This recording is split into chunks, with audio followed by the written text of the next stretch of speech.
Tu es chrétien, mais attention, c'est que tout chrétien ignore jusqu'à ce qu'il soit trop tard. Cher croyant, tu crois que ta foi te protège. Tu dois faire attention.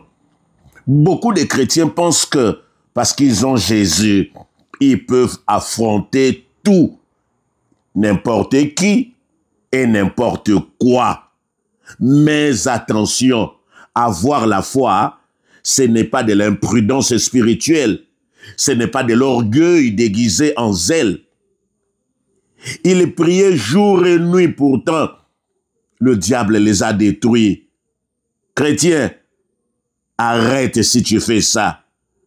Dans cette vidéo, nous allons vous montrer pourquoi l'on ne doit pas ouvrir des fronts que Dieu n'a pas validés.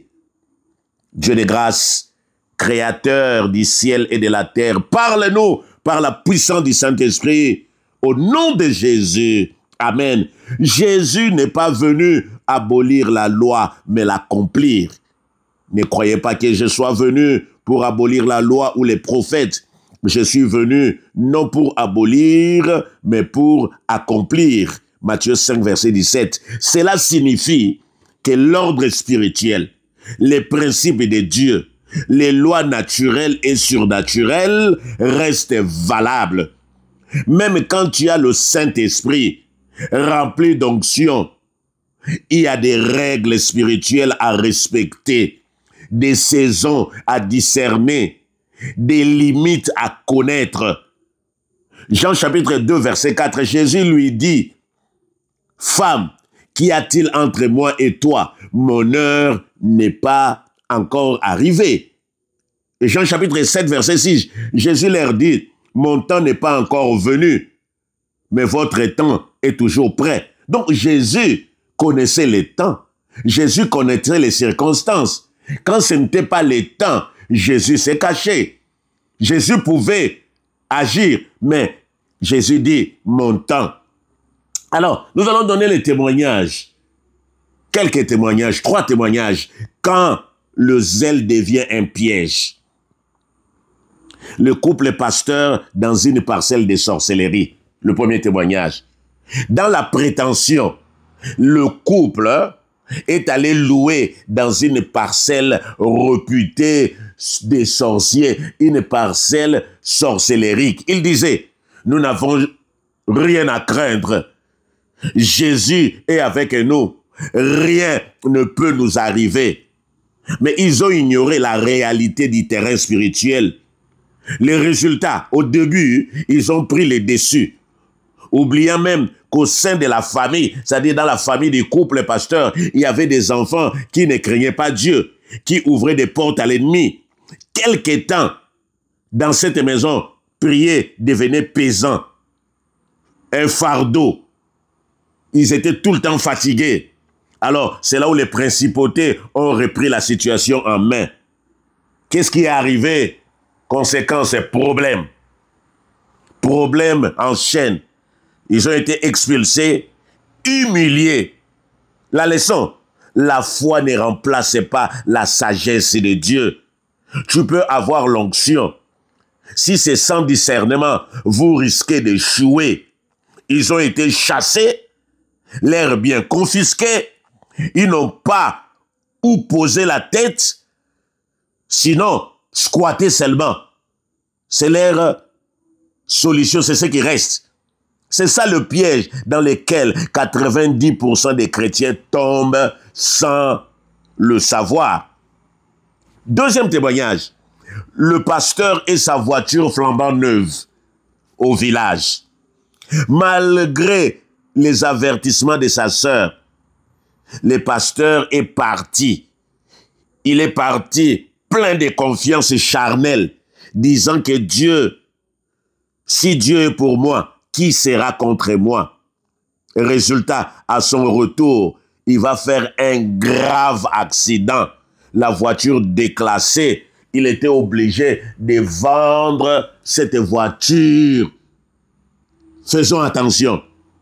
Jésus ne t'a pas promis l'invincibilité dans tes propres projets. Il te protège dans sa volonté, pas dans ton entêtement. Dieu parle cependant, tantôt d'une manière, tantôt d'une autre. Quand le Seigneur utilise quelqu'un pour t'avertir, ne pars pas. Il y a des jaloux. Ils ont déjà appris qu'aujourd'hui tu as acheté la voiture. Ils sont au courant. Je les ai écoutés dire, il veut nous montrer quoi? Ne pars pas. Mais il a brandi le verset biblique. Dieu n'est pas un Dieu d'entêtement. Il y a un troisième témoignage. La femme qui nargue la belle famille. Elle s'est crue au-dessus du danger. Elle a fermé la porte de la paix. Méprisé les gens. Elle a été attaquée. Écoutez, une femme fervente, cette femme priait beaucoup. Elle priait beaucoup, une intercesseuse. A nargué sa belle famille, qui voulait savoir pourquoi leur fils, leur frère, était tout le temps malade, jusqu'à mourir comme ça, sans raison apparente. Au lieu de coopérer, elle refusa de parler à sa belle famille. Alors, le porte-parole sorcier lui a dit, « Ok, on te donne quelques jours à vivre. Comme tu nous nargues, on te donne quelques jours à vivre. » Elle répondit sèchement, « Dieu gagne toujours. Dieu de mon côté, vous ne me ferez rien. » Et aussitôt que la belle famille est partie, elle rentra en prière pour suivre des programmes de délivrance. Au lieu de chercher le verset qui était en rapport avec sa situation, la Bible dit dans Romains 12, verset 18, « S'il est possible, autant que cela dépend de vous, soyez en paix avec tous les hommes. » Elle brandissait les dictons qui disaient « Dieu gagne toujours ». En tout cas, Dieu ne gagne pas dans l'injustice. La Bible dit « Dieu est juste ». Cette femme mourut au temps fixé par la belle famille. L'arrogance spirituelle est une brèche. Le diable ne craint pas ta bouche. Il craint la parole de Dieu, la soumission à Dieu. Voilà pourquoi le diable t'attaque malgré tes prières. Elle priait avec puissance, mais est morte, attaquée. J'ai dit à quelqu'un, tu ne peux pas convertir le diable, même avec le Saint-Esprit. Luc 4 nous montre que le diable n'a pas eu peur de tenter Jésus, même après 40 jours de jeûne et prière.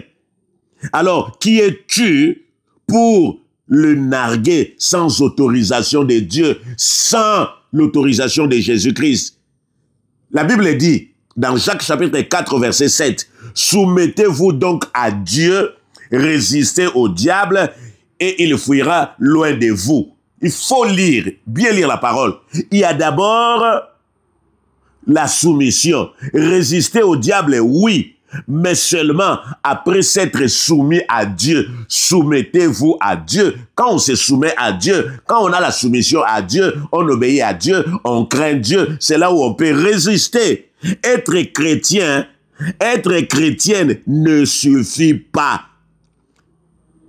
Les dangers de prier sans discernement. Oh, je vais prier, le Seigneur va agir. Bien-aimé, Jésus-Christ respecte la loi, comme nous l'avons dit dans notre introduction, qu'il n'est pas venu abolir la loi. Et vous savez, dans les combats, il y a quelque chose que vous devez savoir. Savoir à quel rang tu es dans l'armée de Dieu. Tous ne sont pas généraux spirituels. Tu peux être brigadier dans l'armée de Dieu et essayer d'affronter un général du monde des ténèbres.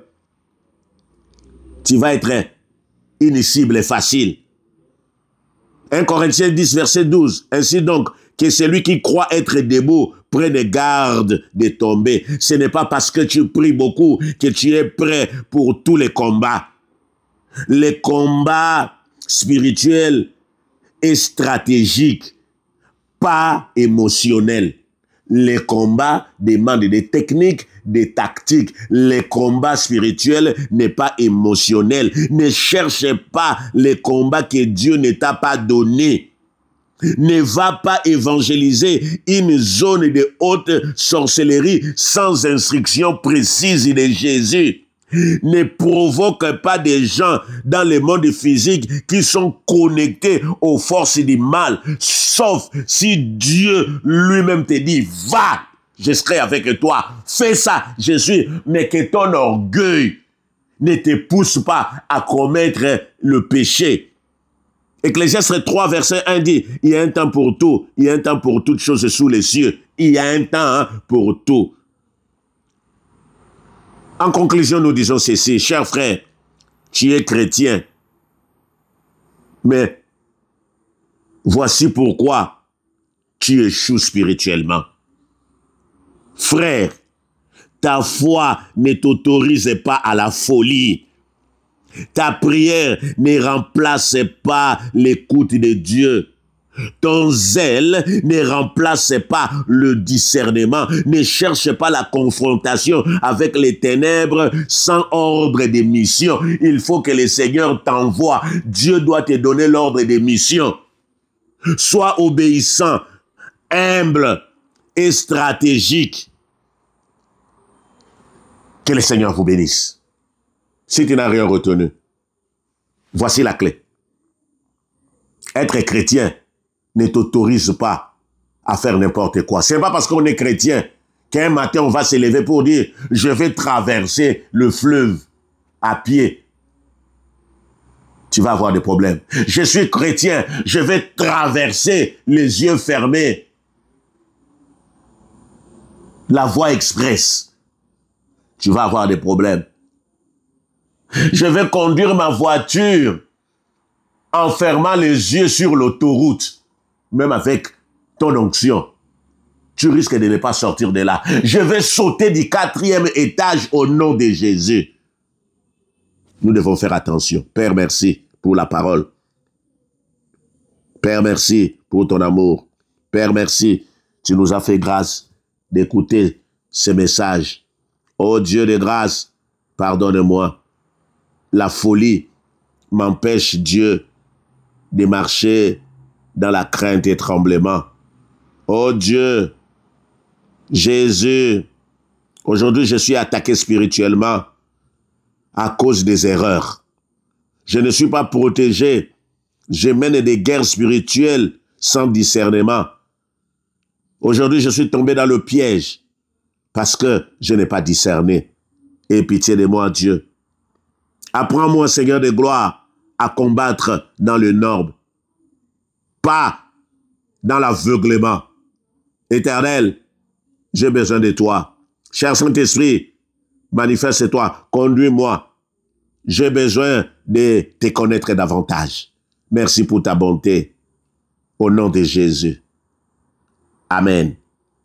Like si ce message t'a parlé. Partage-le à un chrétien zélé, mais imprudent. Commente, Seigneur, apprends-moi à discerner les vrais combats.